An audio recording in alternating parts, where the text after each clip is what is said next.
Hello friend, welcome to my YouTube channel Math Motive channel. आज देखेंगे NCERT book से class 10 का प्रमेय 6.3 जो चैप्टर त्रिभुज में है। ठीक है, तो प्रमेय जो है हम लोग 6.3 देखेंगे। ठीक है, यानी प्रमेय देखिए 6.3 जो दिया गया है क्वेश्चन स्क्रीन में दिख रहा है। ठीक है, तो स्क्रीन में क्वेश्चन के अनुसार देखिए क्या है कि इसमें सिद्ध करना होगा यदि दो त्रिभुज में है ना संगत कोण बराबर हो, तो दो त्रिभुज है। ठीक है, इसका दो त्रिभुज है और दो त्रिभुज में क्या है संगत कोण बराबर है। तो दो त्रिभुज सबसे पहले लेते हैं, तो सबसे पहले हम लोग लेते हैं दो त्रिभुज। तो ये एक त्रिभुज हुआ, ठीक है, और एक त्रिभुज लेते हैं इस तरह से। ठीक है, ये हो गया हम लोग का दो त्रिभुज। त्रिभुज का नाम देते हैं पहले, ए हो गया, बी हो गया, सी। ठीक है, ए बी सी लेते हैं और इसको लेते हैं पी क्यू आर। ठीक है, ये दो त्रिभुज हो गए। ठीक है, तो दो त्रिभुज में सबसे पहले क्या दिया गया है, तो इसमें दिया है कि त्रिभुज ए बी सी। ठीक है, और क्या है त्रिभुज पी क्यू आर में। तो दोनों त्रिभुज में क्या दिया गया है कि संगत कोण बराबर है। संगत कोण मतलब ये कोण ए जो है किसके बराबर है, कोण पी के बराबर है, यानी कोण ए बराबर कोण पी। ठीक है, फिर वैसे क्या होगा, बी बराबर क्या होगा, क्यू होगा। ठीक है, इसलिए कोण बी बराबर हो गया कोण क्यू, और तब क्या बच गया, ये कोण सी बराबर हो जाए कोण आर, यानी कोण सी बराबर कोण आर। ये हो गया, इतना हम लोग का दिया है। ठीक है, तो उनकी संगत भुजाएं एक ही अनुपात में होती है और इसलिए ये समरूप होते हैं। ठीक है, तो सिद्ध करना क्या है, तो हम लोग को सिद्ध करना क्या है कि संगत भुजा जो होता है एक ही अनुपात में होता है, एक ही अनुपात में होता है, और तब क्या होता है, वो समरूप हो जाता है। एक ही अनुपात में मतलब क्या हो गई, ए बी बटा पी क्यू, बी सी बटा क्यू आर और ए सी बटा पी आर। ठीक है, ये क्या है, एक ही अनुपात में होता है, यानी ए बी बटा क्या होगा पी क्यू बराबर क्या होगा B C by Q R. ठीक है, और ए सी बाई क्या होगा पी आर बराबर क्या है ए सी बाई पी आर। इतना होता है। ठीक है, तो इतना है। अब हम लोग को सिद्ध तो सबसे पहले को रचना लेते हैं। तो रचना में क्या लेंगे, रचना में क्या करेंगे हम लोग, इसमें ये जो भुजा है ना इसके बराबर इसमें यहाँ हम लोग खींच, मतलब यहाँ पर एक त्रिभुज बनाएंगे इसके बराबर, तो लगभग यहाँ देंगे तो लगभग इसके बराबर होगा। इसका नाम दे देते हैं हम लोग डी ई। ठीक है, तो इसमें क्या किया हम लोग, ए बी के बराबर पी डी, यानी ए बी बराबर पी डी। ठीक है, और उसी तरह से क्या होगा तब ए सी बराबर पी ई लिया या खींचा। ठीक है, तो लिखा बोल रहे पी ई लिया, हाँ ये है पी ई लिया, और क्या किया इसमें हम लोग डी ई को मिलाया और डी ई को मिलाया। ठीक है, डी ई को हम लोग मिला दिए, ये हो गया। तो अब क्या करते हैं, अब लेते हैं प्रमाण। तो इसको लिया या खींचा कुछ भी लिख सकते हैं ना, फिर इसको मिलाया, तो ये हो गया। तो अब इसको हम क्या करेंगे, प्रमाण लेंगे। तो प्रमाण में सबसे पहले क्या करते हैं, ये जो दो त्रिभुज बनाया है कौन कौन, देखिए ये तो एक है ए बी सी और एक लेते हैं इसमें पी डी ई में। ठीक है, ये त्रिभुज जो है पी डी में लेते हैं। तो लेते हैं त्रिभुज किसमें ए बी सी। ठीक है, त्रिभुज ए बी सी हो गया, और इसमें किसमें लेंगे त्रिभुज पी डी ई में। ये दो त्रिभुज में लिए, तो दोनों त्रिभुज में आप ध्यान से देखिए, इसमें रचना क्या है, ए बी बराबर पी डी है, ये बराबर ये भुजा हुआ।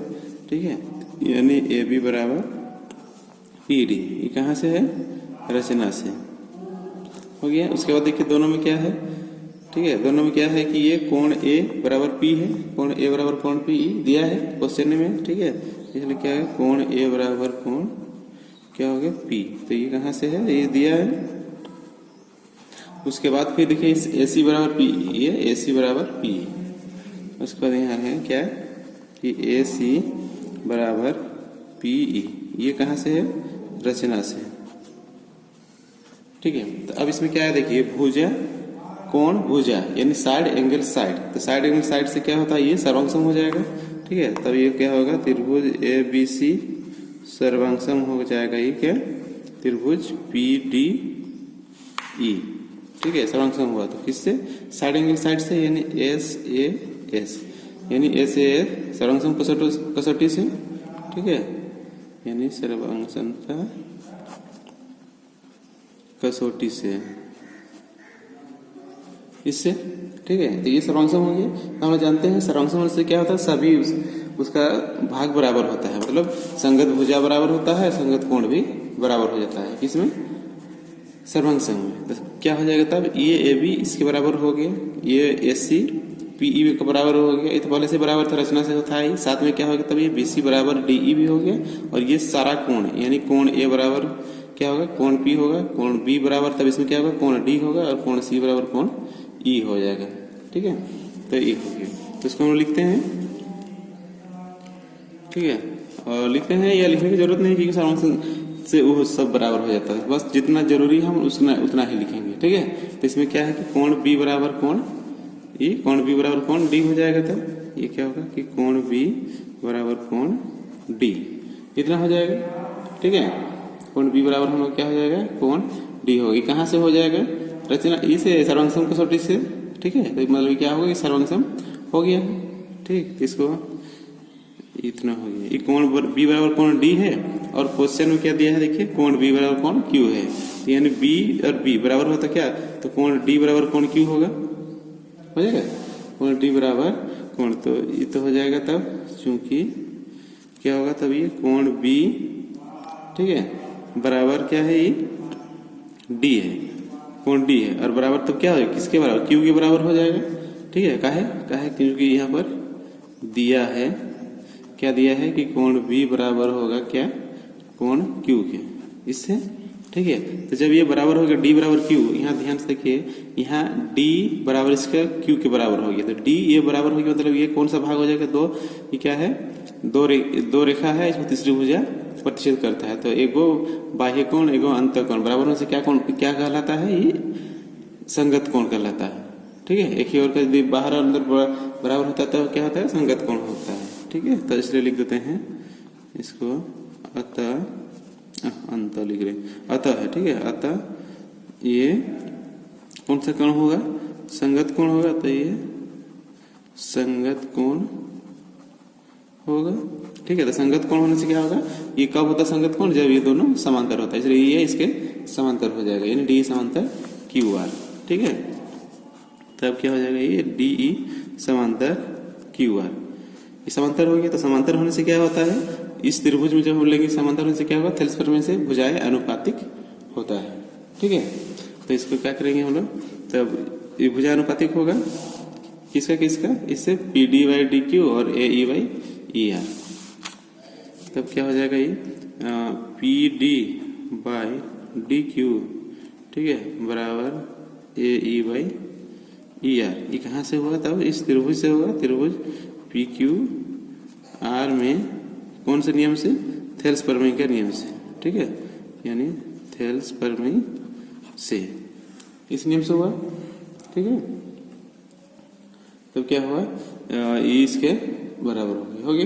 तो अब देखिए यहाँ P D by D Q है और A E by E R है थेल्स प्रमेय से, तो फिर ये जो P D by D Q है, ठीक है, P D by D Q है, और अगर थेल्स प्रमेय से हम लोग इसको भी लिख सकते हैं, किसको, यहाँ देखिए P D by P Q लिख सकते हैं। क्या कि थेल्स प्रमेय का नियम होता है भुजानुपातिक होता है, तो जैसे ये दो त्रिभुज ले लेते हैं, ठीक है, तो ये समांतर हो गया, तो क्या पी डी बाई ये डी क्यू लिख सकते हैं, और A E by P E by P R भी हम लोग लिख सकते हैं, यानी क्या लिखेंगे, P D by P Q ये लिखेंगे, बराबर ये क्या होगा तब, P E by P R लिख सकते हैं, ये भी वही थेल्स प्रमेय के नियम के अनुसार। ठीक है, क्या है कि इसी को यदि क्या करेंगे, इसी को उल्टा करके प्लस से कर देंगे तो इतना आ जाएगा। ठीक है, अब देखिए पी डी बाई ये तो पी क्यू है, अब पी डी देखिए, पी डी बराबर क्या होगा, यहाँ देखिए ध्यान से, यहाँ रचना से हम लिख सकते हैं पी डी बराबर क्या, ए बी, या जो क्या हो गया, ये पी डी बराबर ए बी होगा। क्या है कि ये जो दो त्रिभुज सर्वांगसम हम लोग दिखा चुके हैं, तो ये इसके बराबर होगा, इन पी डी की जगह क्या लिखेंगे, ए बी लिखेंगे। उस तरह से क्या लिखेंगे, तो पी ई ठीक है। तो इस तरह से सब क्या होगा, पी पी बराबर क्या AC लिखेंगे, तो ऐसे यहाँ लिखेंगे, यानी PD की जगह AB बाई PQ और PE की जगह क्या होगा AC बाई PR, ठीक है। ऐसे इसको लिखेंगे। तो PD की जगह क्या लिखेंगे AB है, तो AB बाई PQ हुआ बराबर PE की जगह क्या लिखेंगे इसमें AC, तो AC बाई क्या हो गया PR हो गया, ठीक है।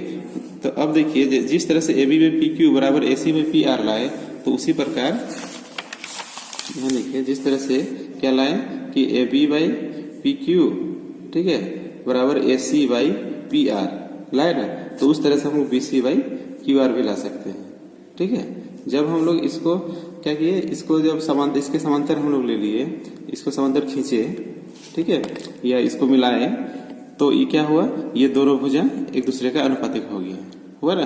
तो उस तरह से जब मान लीजिए कि हम लोग इसको मान लीजिए कि यहाँ खींचते हैं, ठीक है, इस तरह से खींचेंगे तो क्या होगा, तब क्या होगा, ये भुजा इसके मतलब इसके ये भुजा जो है इसके समानुपाती हो जाएगा, और ये जो भुजा होगा इसका समानुपाती होगा, मतलब AB बाई PQ हो जाएगा और BC बाई QR हो जाएगा। इस तरह से जैसे अब इतना बनाए उस तरह से फिर से इतना बनाएंगे तो इतना आ सकता है कि नहीं।